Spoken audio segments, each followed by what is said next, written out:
Good evening, everyone, and welcome to Radio Shalom Bucharest, Romania, from the Jewish Community Center, Bucharest, Romania. Do you know, by the way, who ran alive? Yo, ran alive. And welcome to today's evening broadcast with me, your host, Yoran, and joining me on today's show talking about making commercial contracts your friend is Paul Banzea. So before we get into the topic itself, let me just give you all a short intro to Paul. Paul is a litigation lawyer in Bucharest, being registered with the Bucharest Bar Association since 2015. With relevant experience as a public speaker, his main area of expertise is commercial litigation, representing companies in a number of lawsuits. He has successfully helped his clients in insolvency, banking, forced enforcement procedures, transportation law, and sports law.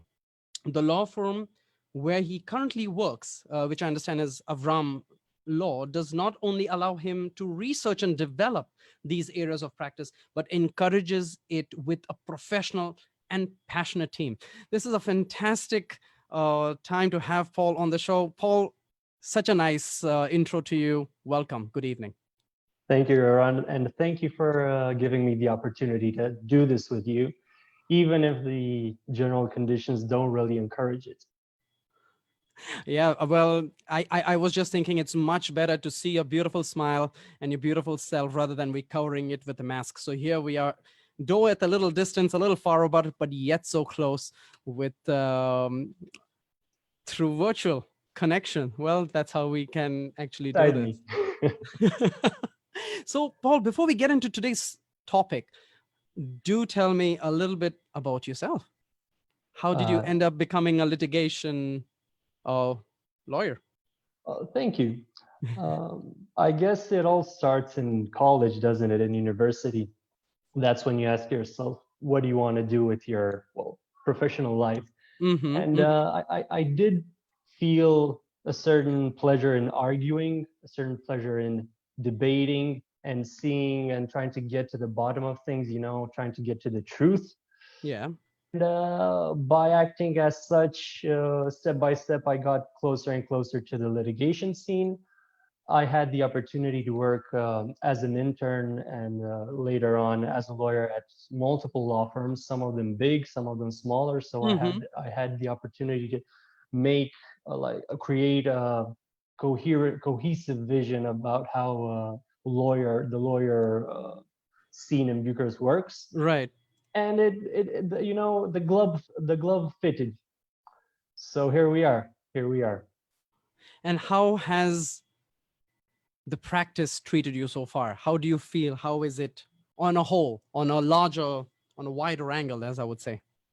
Well, I do have some preliminary conclusions for now, because what I have discovered is that there are around 10,000 lawyers in Bucharest, and what I think is that there are 10,000 ways of practicing law from this point of view. So I had the opportunity to work with many lawyers. I had lots of colleagues, and you definitely rediscover what litigation is and what to be a lawyer means by working with different people. And right now, I'm happy to say that as you mentioned, we have a very nice and cohesive team, and it's easy to be passionate when you're surrounded by good people, isn't it? Of course, of course. So when you are telling me that you have had the experience to be with a lot of lawyers, do we have a figure here? Do we have a figure of your experience? Well, during college, during university, I think I had internships at around 3 or 4 law firms. And after that, I worked at another 4 law firms. So while also keeping in touch with all our colleagues, with colleagues from university and all that, right? You tend to round up kind of a decent vision about how stuff works. Okay. Are you content with your journey so far, Paul? Well, I am content in the sense that I know that I'm still on it. Yeah. Okay, fantastic. to do, of course. Okay, and just a short little a question or two about Avram Law. Would you like to share something about your ongoing experience with the firm? Well, yeah, actually, yes. I would like to say the following. Coming here a couple of months ago, Mm-hmm. I had the opportunity to reconnect with the academic scene because my two bosses are academics. They're Okay. law teachers, law professors at the University of Bucharest. Mm-hmm. And of course they're really professional in what they do. They do contribute to the doctrine. They write quite a lot, Okay. and yeah, they also participate in the ongoing development of what it is to also make the law but also practice it, Mm-hmm. and develop case law and everything. So I feel really fortunate about being able to work close to academics, and also all of our colleagues are very talented lawyers, and we can each uh, lean on each other. That's fantastic. I'm very glad that you have a good support system where you can work and express and even try different things. I think that is very much creditable to the place as Avram Law, as well as you as a person. So I think it goes hand in hand. So that's really fantastic, Paul. Oh, so going down, let's get into the topic itself. Let's get into the discussion. Let's try to understand. So what's with this title, commercial contracts to be made friendly? Le- Give us a little intro about what we are talking about here. Of course. Well, if you remember, we were discussing what title we should give this broadcast, and Right. I have to confess that initially, what crossed my mind was commercial contracts as your best weapons. But then I thought that there's no need for it to get more contentious. Things are contentious enough as they are. So then I spin it around a bit, and I came up with commercial contracts as our friends. As our friend, I think you chose very well, I must say. Yeah, A little well, positivity there. Fantastic, Paul. Yeah, go on. in the end, I mean, I hope that we will discover together this evening that commercial contracts and contracts in general can be very, very useful tools for basically everyone, even if you are engaged in business or if you're just like a private person. It Mm-hmm, doesn't really mm-hmm. matter. You cannot avoid them. So since you cannot avoid them, at least let's be friendly with them. Let's use them and let's allow them to help us. Okay. So what I understand is obviously you would want to make this clear, and I would help. I mean, I'm helping you there to understand that it's this is a disclaimer for saying that it's only applicable. Today's conversation is only applicable to Romanian law in principle. Am I correct? Yeah, yes, you are correct. I mean, in principle, it's applicable to the Romanian law, but in theory, we may be able to extrapolate. And for example, the large majority of civil law systems use the Mm-hmm. same principles for contractual law. So we're discussing explicitly about Romanian law, but in principle, the same ideas can be used also in other legal systems, or they do have a correspondent. All right. All right. So let's to start with commercial law. So what would you say commercial actually involves? What does it include? Well, there has been a dramatic change in Romania in 2011 when there was a change between civil codes. And after that point, the word commercial actually lost a lot of its power. Before that, there was the commercial code. With the new civil code, the commercial code came out of force and is Mm-hmm. no longer existent. So the Romanian legislation now doesn't really use as a prime notion commercial, but it does refer to professionals. I mean, the activity of professionals. So what we can understand today by commercial, and we will be using it later on, is Mm-hmm. basically Yeah. the activity that professionals have in their enterprises in a repeated manner in order to reach profit. So Okay. that's basically what commercial means. And also, I think that it would be good to clarify that even if we're talking about commercial contracts and professionals and business enterprises, that Yeah. this doesn't mean that private persons, natural persons are excluded, because in the end, as we all know, of course, companies for example, when they tend to sell something, they do enter into contracts with private person, with with a legal, with a private person, with Right, natural right. persons. Okay. So everyone is included when it comes to commercial contracts. Right. So I just wanted to clear something out, because when you hear commercial, usually you think about maybe a medium-sized company or an enterprise, like having more than 1,000 employees.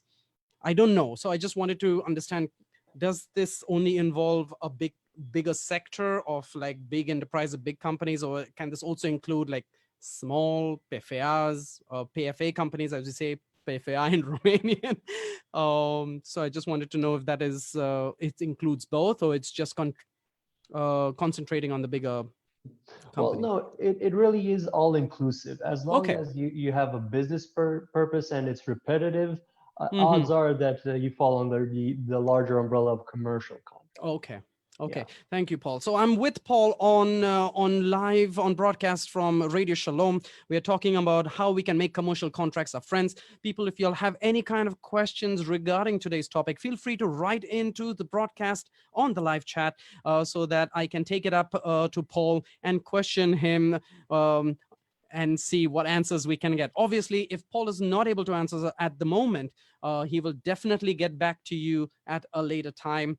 And I think so that should be okay.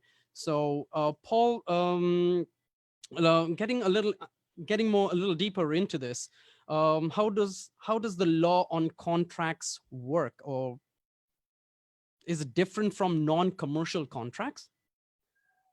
Well, the simple answer would be no, but I have a different question for you, Yoran, and Oh, everyone listening.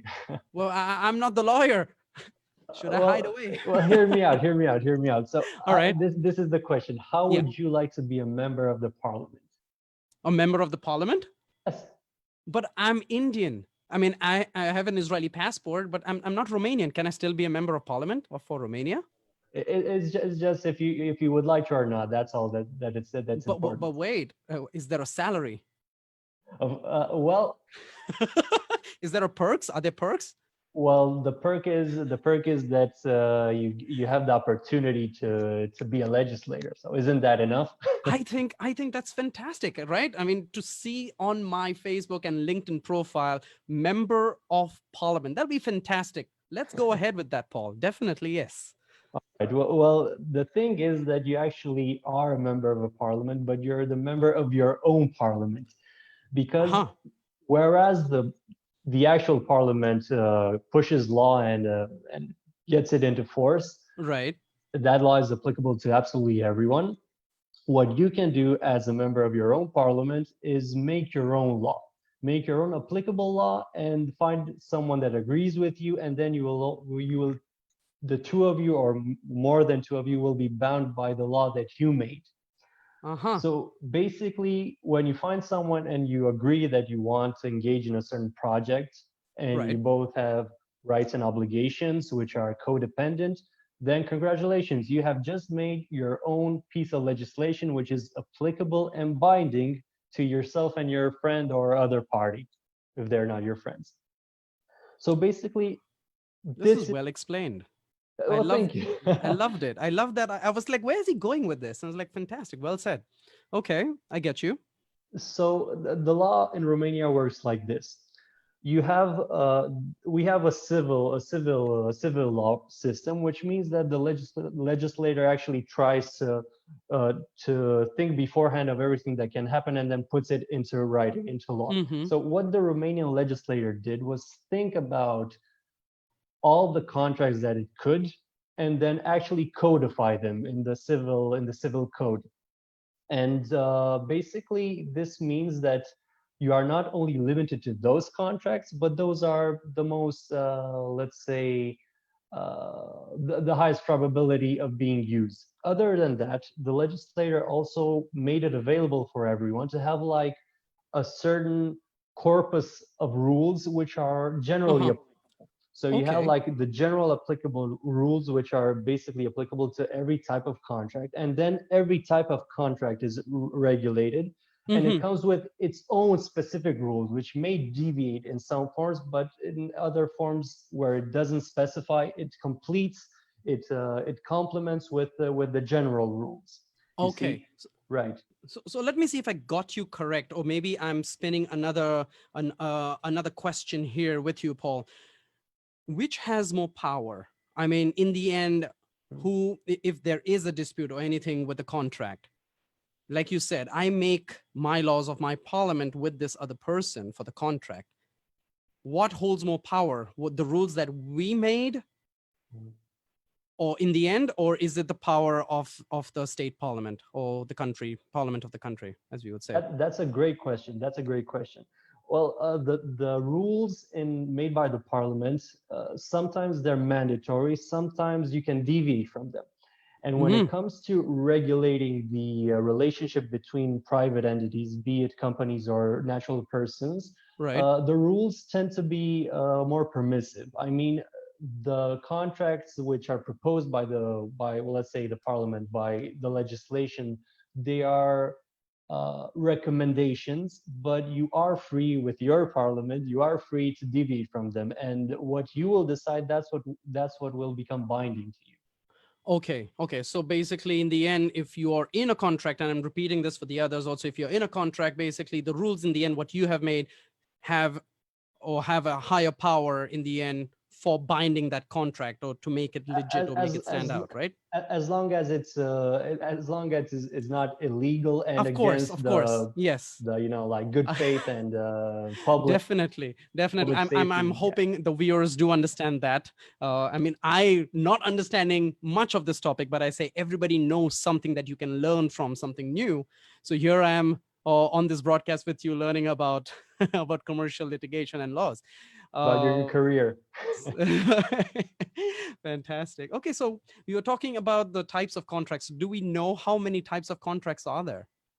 Well, the civil code actually regulates around 20 contracts, 20 different types of contracts. But Mm-hmm. this is a domain where you're only limited by your imagination, because I the see. Romanian legislator cannot actually think about everything which is possible to agree upon. Absolutely. You know, Yeah, I can so understand. this is basically why you get the general landscape of contract law, Mm-hmm, mm-hmm. which kind of gives you the limits that you can use in order to make your own specific contract with your own specific object. And at the same time, I mean, you have the general regulation, and you also have the sales contract, which is very, very common.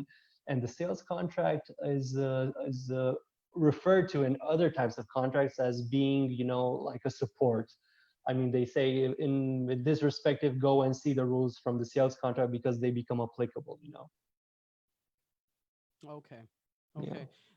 So you mentioned that there are 20 contracts, 20 types Yeah. of contracts. Yeah. Are these something specific in different sectors or areas? Would you know them that you could tell us? Hmm. I was just curious. Well, I don't think I know all 20 of them by heart, but That's I fine. can tell you some of the most important ones, or the most the most unforgettable ones. Yeah. As I said, you have the sales contract, you have the exchange Mm-hmm. contract, of course, lease contracts, construction. You have, I think, you also have bets, the contract for betting and wages. Oh yeah, betting is legal No, in Romania, right? Okay. Okay. you also have mandate. Mm-hmm. Mm-hmm. You also have something called transaction. Wow. Okay. Yeah, care, the care contract for care. You Mm-hmm. also have these are the ones that came to mind the easiest. I mean, the most common ones are sales contracts and lease agreements. These are Okay. very, very, very common. You also have uh, there are quite a few. There are quite a few. Okay. Yeah, yeah. Okay. Oh, can you like briefly tell us what is the structure of such a contract? Are there different parables that are included? And Well, are there any important parables that one shouldn't miss out? of course, I mean, the aim is to keep this as practical as possible for everyone. So when you are in the situation of signing a contract, you should basically look for the following sections. These are usually in all contracts, so they're common to every type of contract. So the first section is, of course, the part where it's stipulated the information about the parties, so who the parties are and what are they acting as, vendor or buyer or whatever. Then the second very important part is the object of the contract. That's basically where the contract is defined. That's from where you get what type of contract this is, apart from the title of the contract. More often than not, you also have the duration of the contract. For example, in a lease agreement, of course, in a lease agreement, you always have like the duration is for, I don't know, 1 year, 2 year, or maybe it's from date to date. So you have the object, the parties, the object, duration. And then a very important part is the rights and the obligations of the parties. These can be two subsections, one with the rights and obligations of one party, rights and obligations of another party, or it can be just one section, which stipulates everything, the rights and the obligations of all parties. Okay. And yes, and you also, after this, you should always look out and be very aware of the section that stipulates about damages and damages for late execution and damages in general for wrong execution of the contract. Okay. Again, this is somewhere where people get very creative, because you can have, I'm sure. You can have percentile calculated damages. You can have damages by the day. You have. I see that you are rolling your eyes. So is there a contract, a section of certain contract just coming in, popping in front of your eyes that you would like to share, without names, of course? Of course, without names, there are parties which stipulate that at the simple late payment of, for example, anything of a purchase, you're gonna have like damages of 0.25% per day, which, if no one is aware of, can accumulate to something quite dramatic, especially if, especially if, Okay. So I don't know if you're also included or you're also familiar with contracts for employers with employees. Does it fall? Of course, these are regulated by the work code, by the code. Is this in your sector? Is this in your domain? Sorry about that. Well, yeah, I have activated in these types of litigation as well, and also contracts. So that's a very specific type of contract, and it's very attentively regulated in Romanian legislation, because it's kind of at the basis of commercial activity. It's at the basis of everyone's career, if you will. Absolutely. So it definitely is important. Yeah. I'm bringing this up, Paul, because I remember, it's been 6 years that I'm in Romania now, and I have worked with quite a few companies, and both, so let me put it this way. Every company is signing the contract in two languages. One is in Romanian and one is in English. And they always say that the Romanian contract, the Romanian language, the contract in the Romanian language is the one that stands out, or is the one that is considered. Yeah. Has it ever, so English is just a translation from the Romanian contract, from the Romanian language. So why is it like the Romanian language one stands out? Does English doesn't do justice to the contract in some way? Well, that type of stipulation is actually very common when one of the parties isn't a national. In the end, what it means is that if there's like a conflicting interpretation of those stipulations, maybe in English it might mean something else, in Romania something else, the parties have to decide which interpretation will be considered prime. And this is basically, again, this is the work of the parliament. This is the work of the smaller parliament. So basically, if you wanted to negotiate and insisted, maybe you could have got them to use the English interpretation as being the one that's binding. Right. Okay. So we are not blaming you. Don't worry, Paul. So I'm just asking. So talking about, like, we know the structure, we know what is important, what is needed in the contracts. Once a contract is ready, though, written and signed, can this be modified? Yes, well, we are operating under the principle of, in Romania, it's mutuus consensus, mutuus dissensus. That means mutually agreed, mutually disagreed. This means that This means that, okay, you have the smaller parliament and you both agreed to the contract. If perhaps tomorrow you will find that that doesn't really suit you anymore, you will not be able to change it by your own. You will still be liable by it. However, if you get to convince the other party or the other parties that it's best to amend the contract, to modify it, then that will be possible, because in the end, Okay. it's your law. It's your Right. law, and as long as you agree between each other, you can change it. So I understand. So this is one way, right? Where you are, I mean, you have to take into consider, I mean, both parties have to take into consideration and that this is being changed, amended, whatever. Are there any other ways to change a contract, to modify a Well, contract? yeah, in principle, they may be. It's not very common. I mean, Uh-huh. this is the party's contractual liberty that we're talking about. So in principle, the law that you made is a law that has to stand. However, there are certain situations where the Romanian law appreciates that an intervention from a third party, normally a court of justice, it may be Mm-hmm. justified if someone requires. For example, that may be when the damages which are established through the contract are way too high, or when there's a hardship situation which occurred. Maybe Right, when right. one party is in very big, very high difficulty, which does not allow it to continue without ruining itself. Mm-hmm. Mm-hmm.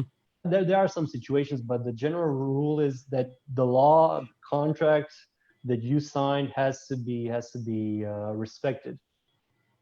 Okay, okay. Thank you so much, Paul. So I'm with Paul Banzea from Avram Law Firm here in Bucharest, Romania. This is the 137th broadcast. If you all have any questions with the topic that we're talking about, making commercial contracts, your friends, definitely write in your questions into the live chat from my page. You ran a live, so we can take those questions up and address it to Paul.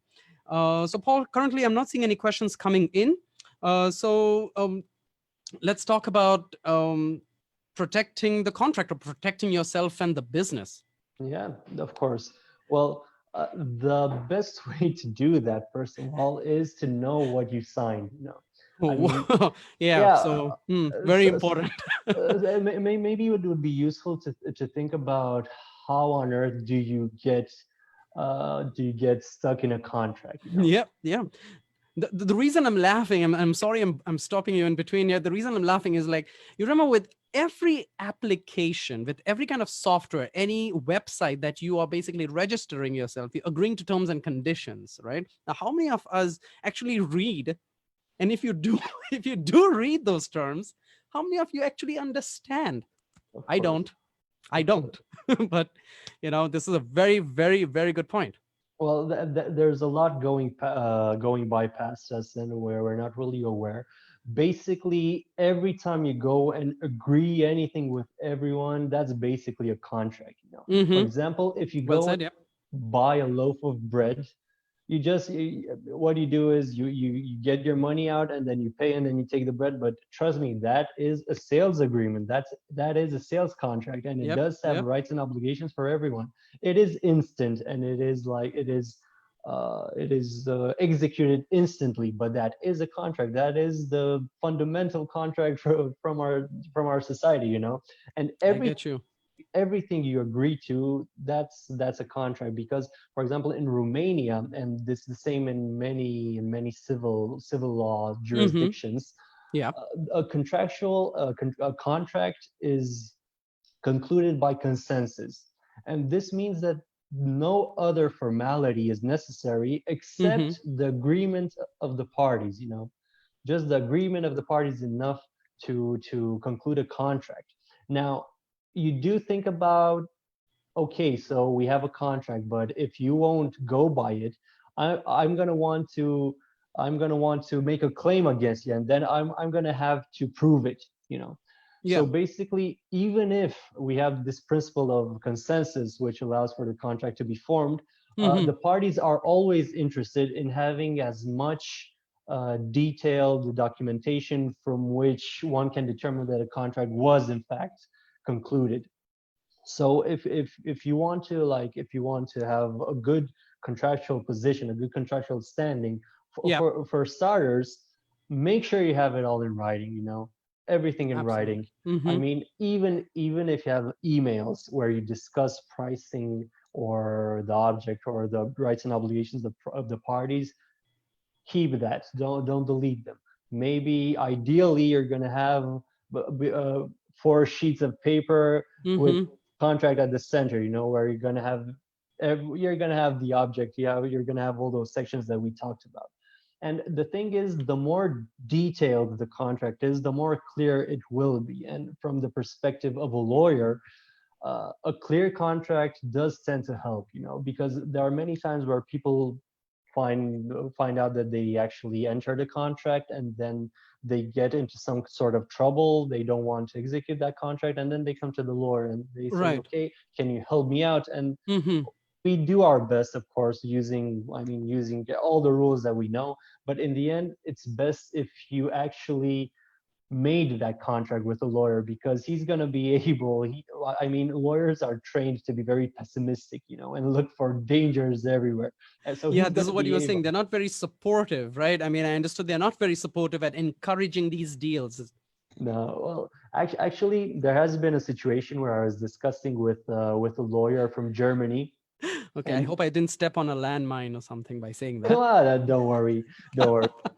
An unspoken truth, but we all know it. All right. I was talking with a friend lawyer from Germany who was an internal lawyer at a company all his career, and he Mm-hmm. said that, if we went by the counsel of our corporate lawyers, Mm-hmm. he probably wouldn't have concluded half of the contracts that we have that got us here, because they were always saying, "Oh, don't sign that. That's dangerous. Don't do it."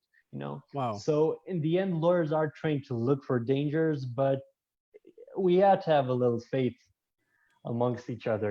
Right. So it's, yeah, basically, so we talked about how important it is to actually know thy contract, as it is to know thyself, know thy contract, Mm-hmm. know it in detail, maybe stipulate it in detail, make sure that everything that's important to you is checked, and in the end, Oh, try to know your the other party, like, oh, do a minimum due diligence work. Try to know if they're solvable, if they act in good faith. right. Of course. Yeah. So, before I continue, I had something in mind that I wanted to ask you about different amendments that are added to the main contract body. I have Mirela Moldovan. Thank you, Mirela. Mulțumesc pentru întrebarea ta. Or întrebarea dumneavoastră, if that was correct. She asks, which are the most common breaches of contracts in Romania? Well, I think that this would be a good question to answer by answering a subsidiary question, and Okay. that question would be, what are the most common contracts that are signed in Romania? So, for example, where you have the most common contract is by far always the sales Sales contract, contract. Yeah. Okay. Of course. as we discussed. Business. Yeah. And Right. for example, the very common breach of contract is, of course, non-payment. Is, You know, sorry, non-payment, is that the word? Okay. Mm-hmm. not paying, and this actually brings with it a whirlwind. You spiral into uh, into breach of contract after breach of contract, because, okay, you don't pay, and then I don't deliver, and then you don't get what you needed in order to do something else, and then you have some damages, and then you come back to me and say, you have to pay me for these damages. Yeah, but you didn't pay me for the thing that you were supposed to get in the first place. you know so, for Mm-hmm. example, yeah, this is very common for people who don't pay, and then they start like this chain. Right. Okay. So one is, sorry, did I stop you? No, no, go ahead, Okay. please. So one I understand is non-payment. Are there any other common or any other breaches that is comes on the top of your head, or the most common ones that you might know Well, besides that? well, well, at sales contract, this is very common. I mean, non-payment, and then, of course, you have, on the part of the vendor, you have poor quality of performance. That means that Mm-hmm. perhaps the object that has been transmitted is not is subpar. So it's not very good, it's not very useful. And then you have to go to litigation and determine if it is or it isn't, because maybe the person buying it has expectations which are not very reasonable. So it's really easy to complicate things. A very common contract which we can all see everywhere is the lease agreement. And again, this has other specific obligations. For example, the lessor has the lessor has the obligation to keep the object that has been leased, more often than not, not a building, but a home, an apartment, somewhere, or like a flat. He has to keep it in good functioning shape. Right. At the same time, the tenant has to be careful that he uses it properly. So there, I mean, honestly, I wouldn't really confine all the breaches that are possible, because again, they're actually limited by the party's imaginations.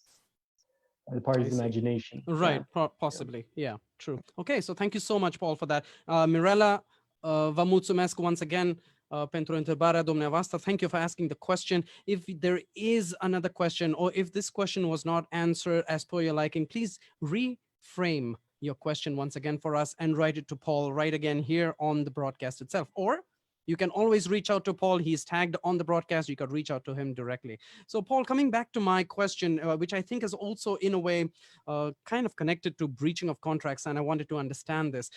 Like I said, besides the main contract, usually there are parts of other contracts which are called, I believe, amendments, if I'm not making a mistake. Yeah. Do amendments have a higher power? Do they nullify the main, not nullify, but why, first of all, why do they put amendments, and then which has a higher power, if that's the right word? Yeah, well, that's actually a very good question.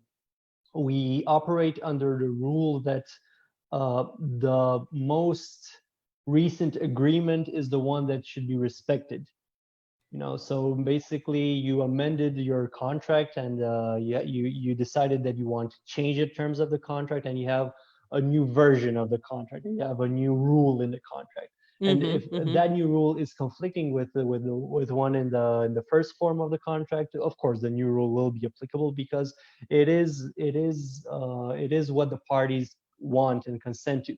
However, I do have a caveat here. For example, if the parties stipulate in the contract that the contract is available only in writing and may be amended or changed only in writing, then if you agree to change the contract and you only do it verbally with no written proof of it, then even if the other party will let you know that you're on, it's all right, we're going to do it how we discussed.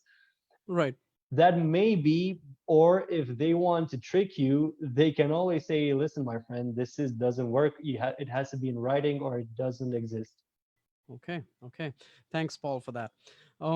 Fantastic. So let's say we have, like we were talking about protection, self-protection, and of the business. Is there a way to improve the stability after the agreement? I mean, I suppose once you have a contract, everything is fine, but I understand, is there anything else that one can do to improve that strength, right? Or that stability of the contract? Well, we talked before about knowing the contract, so knowing it is very good. Well, at the same time, executing the contract as you have to, as it's stipulated there, is very important. So the first thing you can do is just respect and go by the follow the contract. Yeah, don't deviate from it. You made it. It's your baby. Exactly. Right. Okay. Yeah. Yes. And actually, you have to make it preferably the stipulations have to be as clear as possible. And more often than not, people tend to conclude contracts which are not very detailed, And what happens in such a scenario? Well, in such a scenario where you have a contract where it's kind of loosely stipulated, this contract will complete its content with the legal rules stipulated for that contract in the law, So the special contract in the law, and also the legal rules stipulated generally for contracts. So it would be very helpful for you to know what exactly are the rights that you didn't negotiate upon, which derive from the law and not from the contract. Because you may be surprised. You may be surprised. So let me get you here. Sorry. So if there must be other things that I didn't look into and I discovered them after going through the Romanian law, Yeah. are they automatically applicable without being signed on the contract, or I can go ahead and, or I need to go ahead and sign these things on the contract? I mean, They are directly applicable. So you basically can in you the give me an contract. example? Of course, of course. So basically, you have let's say a lease agreement. Okay. You are a tenant and you live in an apartment somewhere in Bucharest. And Yes. then yeah, and basically you just thought about the rent, you thought about the period, and that's basically Not the to things that damage the interested you. apartment, Yeah, take don't care of the damage place, pay the the things that are maintenance. obvious. Yeah. Right. Throw the garbage not from the window. Yeah, stuff like that.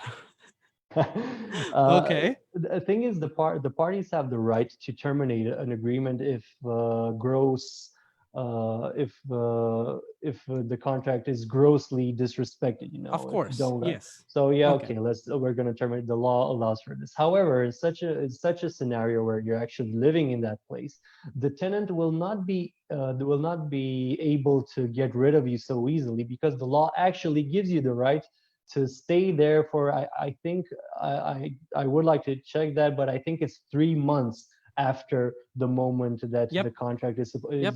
supposedly ended. So you might not be aware of that when just signing the contract, but if you know the legal landscape, you know that you actually have more extensive rights which you can profit from. So I'm sorry for all the people that are lending the houses. I'm trying to make this clear. So even though I've been a bad boy and a bad tenant to them, according to Romanian law, I still have the right to stay there till Yeah. 3 months. Yes, or another example, and this is actually very useful. And These are good to know fantastic for everyone. examples, by the way, Paul. You are making a person like me who doesn't understand anything to just kind of follow what you're saying, which is really, really good.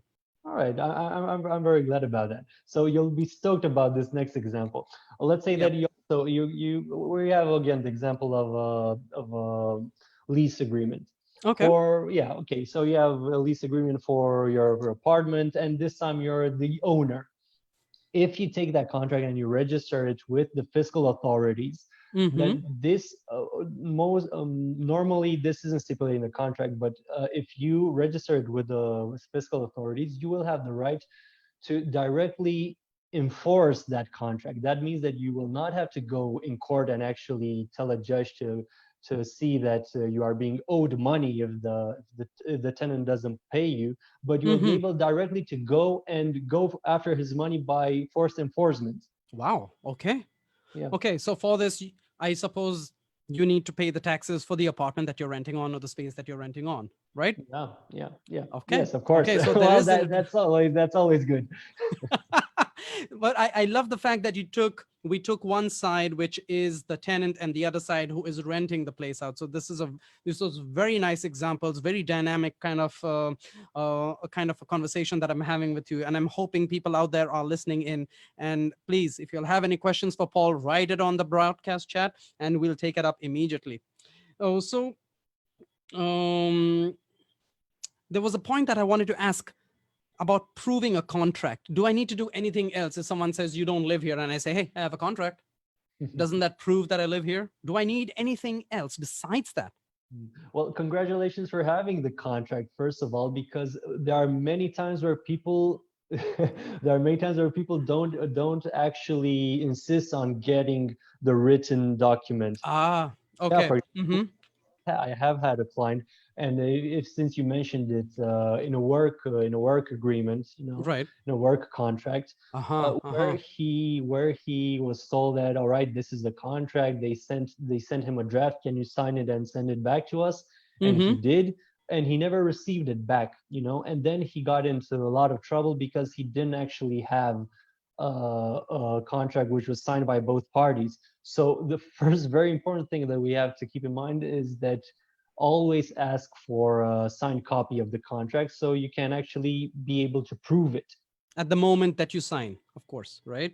Well, at the moment of sign, or it's also possible for it to be signed in stages. First one signs and then sends it to the other party, and the other party sends back one Right, copy right. with its own signature. Okay, so this is a little scary, and I'm also saying this because probably just like you mentioned about someone who didn't get a contract, or some people just agree by word of mouth that Yeah. you're working with me, or this is the place you're renting, whatever, it's fine. But yeah, what if, right? Mhm. So sometimes it does happen that when you're signing a contract with a company as an employee, right? So I'm giving very practical example to what I know and what I've gone through. They usually give you the contract after a few days. Do they have the legal right to do that? Well, the contract is Because legally you have signed a formed. contract and you don't have a copy, Yeah, right? the contract. This is basically how the contract forms. You have the offer and you have the acceptance. And basically, the moment from when normally the contract is in force is when the acceptance, the offer meets acceptance. So basically, even if you did sign that contract, maybe Right. it's a work contract or whatever type of contract, it actually enters into force when it has both signature. From the moment when it has both signatures, that's when it enters into force, if it does not stipulate that it will enter into force at a later date. Or Mm-hmm. even it's also even possible for it to say that it entered into force a while back ago. Because keep in mind that contracts are normally formed by simple consensus. So basically what you have in written is the confirmation of the parties, and something used Okay. to prove. Uh-huh. Yeah. Okay. Okay. So then it's fine, and I shouldn't be worried about that. I get it only after a while. Well, no, it depends, but normally no. Normally it's that's how people do it lots of times. For example, even when we have I have a another. contract with our clients, sometimes we send them and then they send them back to us, and it's a matter of days for this process to happen. Mm-hmm. Mm-hmm. What about the fact where usually, I mean, I don't know if you're dealing a lot with the employee laws. Can I ask you something about this, or let's move on? No, we can talk about it, of I course. I mean, wouldn't. I'll let you know. I'll let you know if Yeah, please. I don't want to put you in a tough spot, but this became really interesting, right? So all these questions are coming up with the fact which I'm hoping um, you're also dealing with. So I don't want to like take you or stir from your main topic, and we're talking about commercial law. So I don't know. Just let me know if this is okay. let's explore. Yeah. Okay, cool. So after I have okay, I got excited and I forgot what I wanted to ask. um, so by law, is it right to have a 3-month probation period? uh yeah, I think that's legal. That is Okay. legal. Yeah. Okay, cool. That's all. But Okay. yeah. Pretty If sure. it's not, I'll let you know. But last time I checked, it was legal. Okay. Is there, I know we spoke about where a person should read the contract. Obviously, once you've signed, you should know what the hell you've signed on. Very simple, follow the contract as well. But sometimes, they use all these big, high words of English, which even I tend to shy off and not understand. Like, okay, I don't want to know what the hell this word means. What can be done in such cases? Well, this is an interesting topic. The European Union and by default also national legislation actually protects Okay. natural person in who enter contracts with professional companies, with big companies, Mm-hmm. which have quite often they have complex contracts which are maybe harder for simple individuals who are not trained in legal aspects to understand them. So the law does put into place some mechanisms through which those parties can modify the contract without the consent of the big company. You know, so Okay. there are protections set in place for these types of scenarios. Okay. I was still So I was just, I didn't really get I didn't get the gist of the part where if I'm not understanding a certain part of the contract, what should be done. Sorry, I'm repeating the question. So basically what you're asking is what can people do who enter contracts and they don't really understand the terminology, Mm-hmm, or mm-hmm. yeah, and so this is basically how it works. You have the big company with the long contract with many stipulations. You don't really know what they mean, but you know that you want to buy that car. So Right. you entered that contract, and then you find out that there were some hidden gems that you didn't really know about, or don't really know what effects they have. Is this correct? I mean, is this what you're referring to? When you say gems, what do you mean by gems? Like parts of the contract that we don't understand? Yeah, some obligations that are set for you to Right. Yeah. respect. Let's say Yeah, there's yeah. like, yeah, it's complex to understand, long sentences coming up to 3 paragraphs, and you don't really understand what the hell is happening on this point of the contract, right? Yes, yes. Well, exactly. So the legislation in force does allow for the party, the simple person to go before a court and try to modify that contract in the respects that Uh-huh. he can argue that were not understandable to him. You know, so Okay. that is possible, and basically you have the legal landscape to help you do that. Okay. It comes at cost to who? What do you mean by cost? Who? So if I was to go to court to say, listen, this is a 3 paragraph point on a contract which I have no understanding what's happening. Can we simplify it? Judge says, yeah, sure. Okay. Let's do Somebody's got it. to pay for the procedure, Yeah, of right? course. Romanian litigation works by the following rule. If you enter into litigation, the party that loses has to basically pay everything. Also, the legal expenses of the party who made that claim, if the claim is successful, or if the claim is unsuccessful, the party who made the claim will have to pay also for the legal expenses of the respondent. Okay. Okay. Thank you so much, Paul. So we are with Paul Banzea from Paul Banzea from Avram Law, who is a senior litigation lawyer. We are dealing with how to make commercial contracts, your friends. People, if you have any kind of questions, something that has been troubling you and you would like to ask Paul, this is the right moment. Write it into us, into the live broadcast from my page. You ran alive, so I'm able to see and address the question to Paul. Paul, I'm having a fantastic conversation with you. I'm really enjoying this broadcast. I hope you are doing the same. Of course. Okay. So during these contracts, what kind of professional assistance is required Well, besides, I don't know, the two parties? Is there anything else that's necessary? well, the word that comes into mind is early. Sorry? Early. Early? Yes, early. The earlier you get someone to give you an opinion about what it is you're getting Aha. into, the better it is. Because, like I said, there are times when you come to the lawyer and there's not much he can do because you already signed it, you already did some stuff under the contract, and it may be too late. But if Mm-hmm. a lawyer actually has the opportunity to help you with that contract, he will actually know what to do if trouble comes, if push comes to shove. So Right. actually, what a Okay. lawyer will do will instate those mechanisms which will allow for him to actually make you be successful on the long run.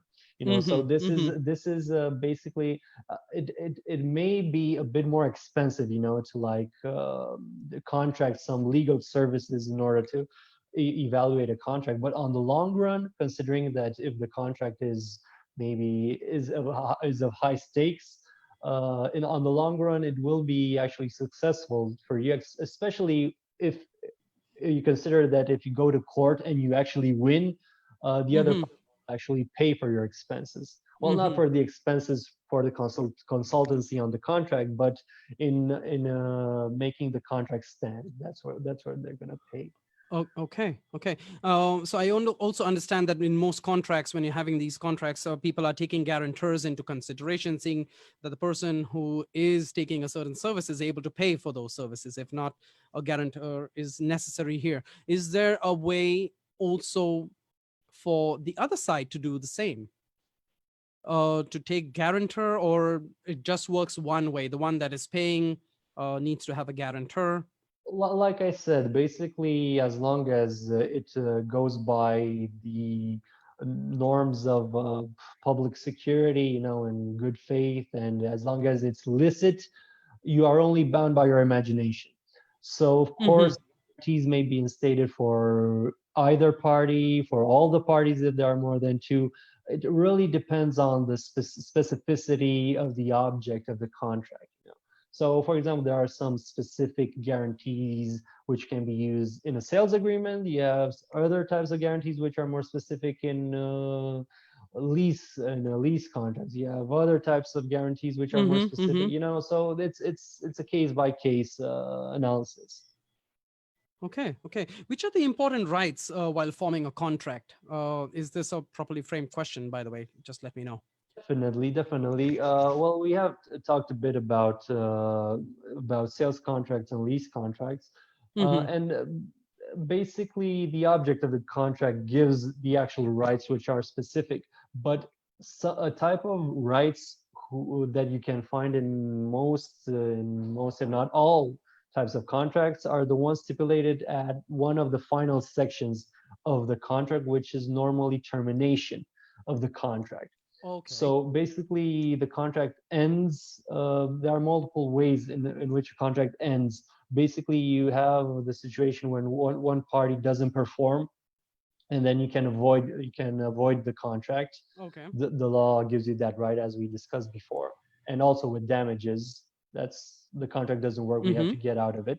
But Mm-hmm. also, especially in contracts that have a stipulated time span, sometimes parties tend to include the right to terminate the contract at one's own will, at one's wish. Uh-huh. Uh-huh. Sometimes it's Right. conditional, and Wow. this is actually, from my experience, there are many, many disputes arising from problems emerging from the termination of a contract, Okay. because sometimes someone wants to terminate the contract and then the other party doesn't agree, and then you have the contractual conditions in which the contract may be terminated, Mm-hmm. and Okay. then a litigation arises with regards to whether or not the conditions were met in order to terminate. However, most times the conditions are for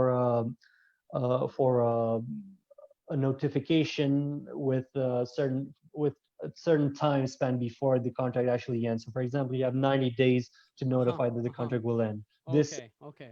one condition, for example, and Mm-hmm. this actually is a very important right for any party that has. Sometimes it's just for one party, sometimes it's for both. My recommendation would be, if you can get such a stipulation in the contract, do it. If someone wants to do it for themselves and not against you, do not let them. Yeah. Yeah. Absolutely. So Okay. this So.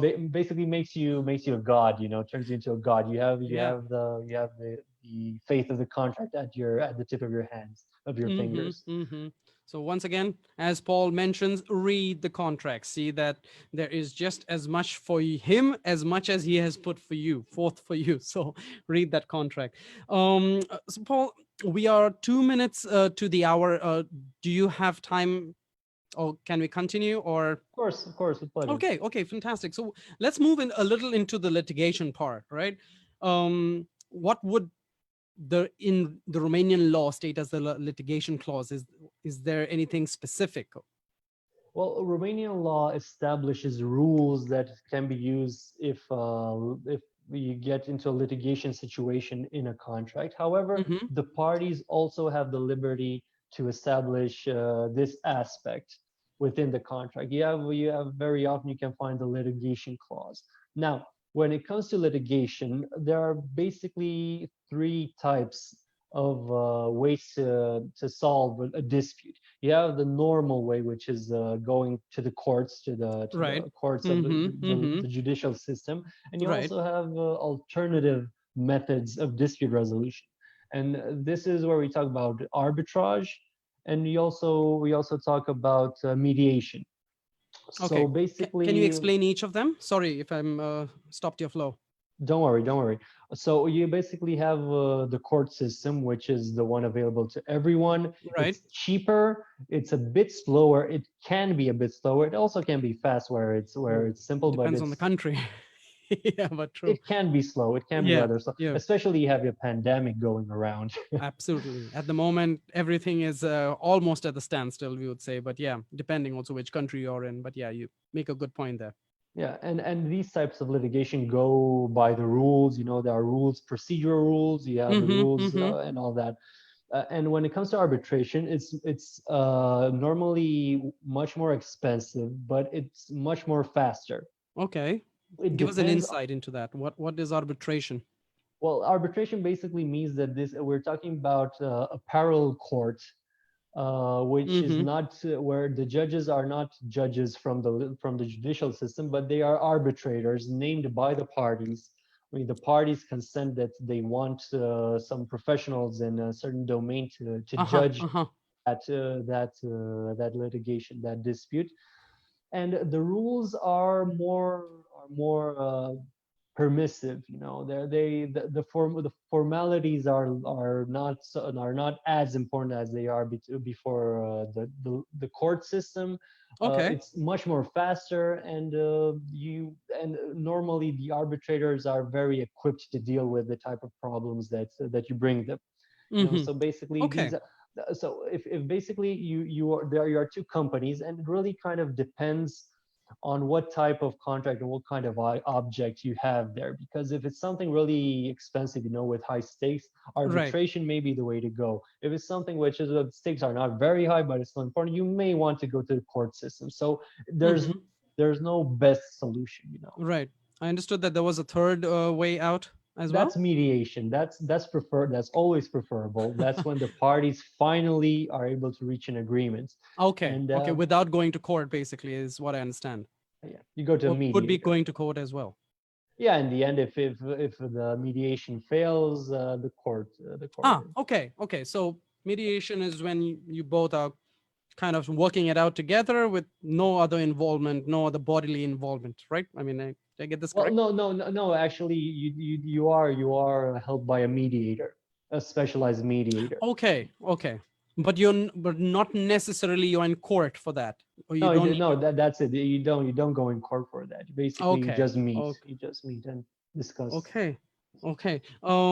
So let's say if we are going to court, is there certain things that we can expect from the attorney? Hmm. Well, there are some things that you can do. For example, I have had the experience of course, a sales agreement Mm-hmm. with also the shipment was supposed to be the merchandise was supposed to be transported. Okay. It turned out that the buyer, our client, was the seller.